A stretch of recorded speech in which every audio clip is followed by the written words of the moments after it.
What's up, guys? It's the Faruqi brothers back with another video. And today, for you guys, we're going to be talking about the latest interview with Amy Pascal coming out this morning from Fandango with a friend of ours, Eric Davis. Basically, she ran down the future of Spider-Man from Sony's vantage point. And we're just going to break down some of the comments she made and give our insights on what could come next with Spider-Man going forward after No Way Home.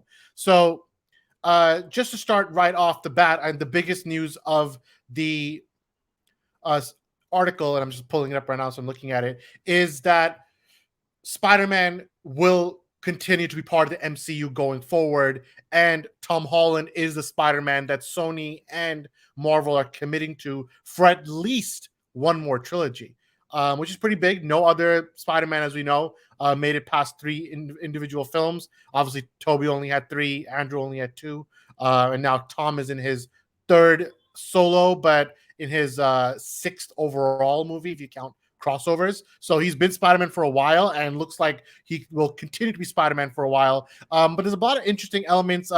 She also mentioned that they're interested in doing a Into the Spider-Verse live action movies featuring Miles Morales. They're interested in doing a lot of new stories with Venom and Morbius and Craven. So obviously they are building a mini Spider-Man universe, and No Way Home is, in her words, the end of a trilogy and the start of a new one at the same time. So that means this movie has a lot hanging on it. And Zion, I'm going to start with you. Like, do you like that, do you like her comments that Tom Holland's coming back for what could be another trilogy as Spider-Man, or do you think they could have maybe started fresh?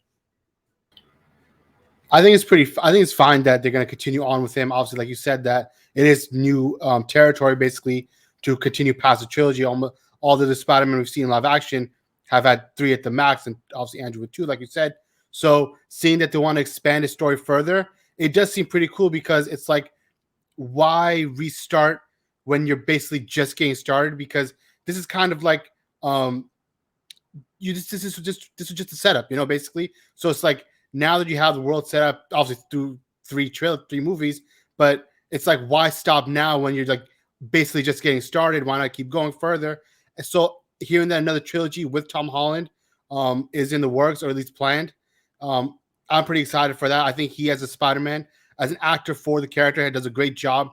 Obviously, we have our mixed opinions about how his films were and the writing in terms of that. So I think just having somebody else at the helm of the new Spider-Man trilogy, obviously post high school into his college story, maybe it'll be a little more darker in tone, more adult in tone. So that's all things to look forward to. And then let somebody else at the helm, we could see a different type of story with Spider-Man, and maybe a little deeper than what we've gotten with at least Homecoming and Far From Home. So let's see how it goes. Initial thoughts is that I am excited because no reason to restart and just reintroduce everything when you can still build upon this. A lot of things we haven't seen, like Harry Osborn, things like that, staples of Spider-Man's world, we have yet to see in this universe. So I think there's a lot to still look forward to. And that last point is kind of, Umar, what I want to jump to you on, because there is a lot to look forward to, because in many ways, Homecoming and Far From Home, they really only grazed Spider-Man's universe and really was more like an Iron Man MCU-centric universe. Of course, No Way Home is going to change that with all these villains coming back. But in your opinion, what's the smartest route, story-wise, that they can go with Tom Holland Spider-Man after No Way Home? Well, I'm gonna get to your question. Funny thing is, we haven't even seen Ben Parker yet, so they haven't really dived into anything Spider-Man. So it's they have a lot of room to explore his world. I do think that for the next few steps, obviously a Venom story would be probably the next big move. Even though I know I mean, I don't know how mixed the opinions are on here. I personally don't like the Venom movies, but people enjoy them for different reasons. I think it would be cool to see Tom Holland and Tom Hardy in the same movie. It would be a good like summer blockbuster. It'd be probably good 2.5 hours. It'd be like, that's probably the next wave, and then you have Morbius, and it's similar to what Dion said. They set up the world in a way where I think he did his thing in the MCU. Now I think now they're gonna just focus on his story and building his arc. and then maybe having like me and Strauss were talking off air about like having um like working up to what is probably going to be his end. With Tom Holland, I think did say recently that he doesn't want to play Spider-Man past 30. So obviously with these type of characters, you don't want to get typecasted, but comes with the territory, I guess. But yeah, I think there's so much more to explore with this Spider-Man now with the multiverse aspect of it. I mean, what we're seeing right now with No Way Home, just having villains in the same place is crazy.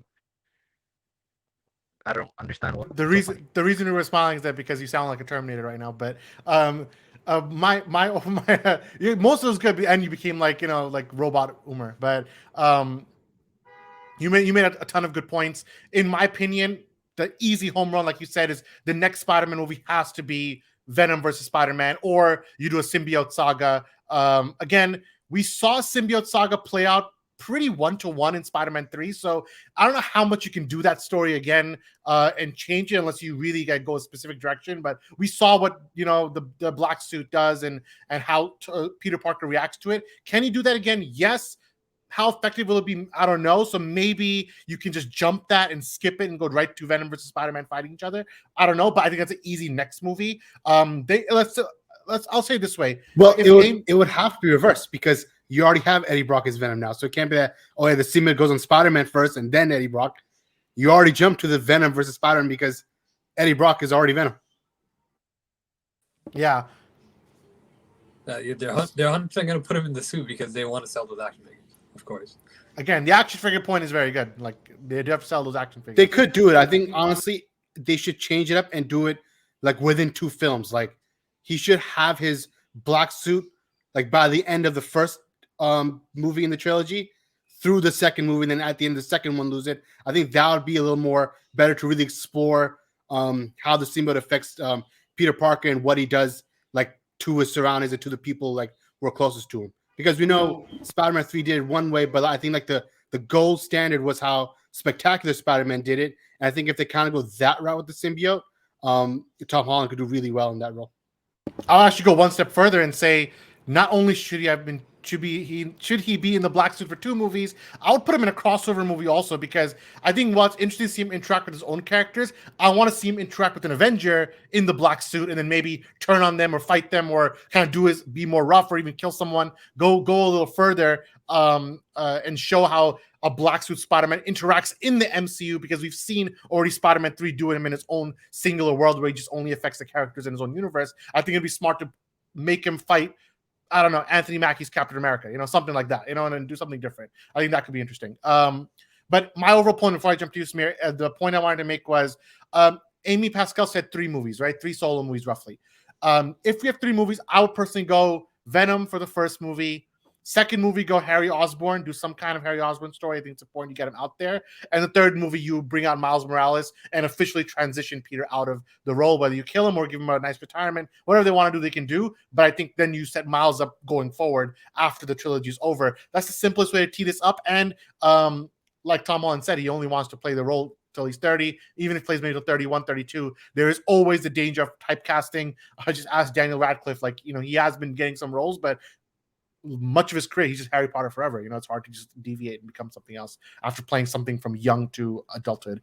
So Samir, what do you make of this news? I know you're a big Miles Morales fan, so would you want to see that transition? Like in the end, you bring Miles at the end of the third movie, or do you think they should have done that a little sooner than that and let Tom Holland go? No, I think waiting is better because, like all of you said, this next trilogy will feel more like Spider-Man focused rather than like Iron Man Jr. or Iron Boy Jr. whatever. But yeah, when they could dive into his story, I don't know how he's gonna fit in with all the other Sony projects if he's just doing one trilogy. I think if they're transitioning to Miles Morales, they can just have Miles fit into all the other Sony movies like Morbius and whatnot. But for now, I think they should just focus on what they're doing with Venom, since he's like Spider-Man's main villain. I think they could just focus on that for now. My last point, I do find it interesting that, with No Way Home being what it's supposed to be, of all 3 Spider-Man coming together, it is going to be interesting of how that experience changes Peter Parker's way of thinking, or if if a character dies or something, or some kind of major change happens in the movie which changes Peter Parker's life as he goes to college, which they've already said it, which Tom Holland himself said to the GQ, that the next phase of his trilogy is going to be much more darker, and they want to explore a different side of Peter Parker and a different side of his world. And if they do that and send him to college, then of course there'll be a different life that he's living. And I want to see how meeting two other Spider-Man will change his approach to being who he was. And that's actually the last caveat before we end it off. The Harry Osborn thing, the only way that wouldn't work is he's already fighting Green Goblin in this movie. And it's not his, but he's going to know that's Norman Osborn. And unless you're keeping Willem Dafoe long-term, which again, doubt, there's going to be another Osborn that shows up, and maybe you could do a story where how can he trust someone when he knows the other universe he's a villain. But I don't know. It's going to be interesting to see what they do and how they do it. But yeah, what do you guys think about this news of more Spider-Man movies with Tom Holland? I also do think that this news came a little early. In my opinion, if I was like the PR person, I'd put this news after No Way Home came out. But right, put it out before. But let us know in the comments below and join the debate. We'll see you this Sunday with the Built Different stream. From myself, from Zion, from Umar, and from Samir, we're the Faruqi Bros. And we'll see you next time. Peace out.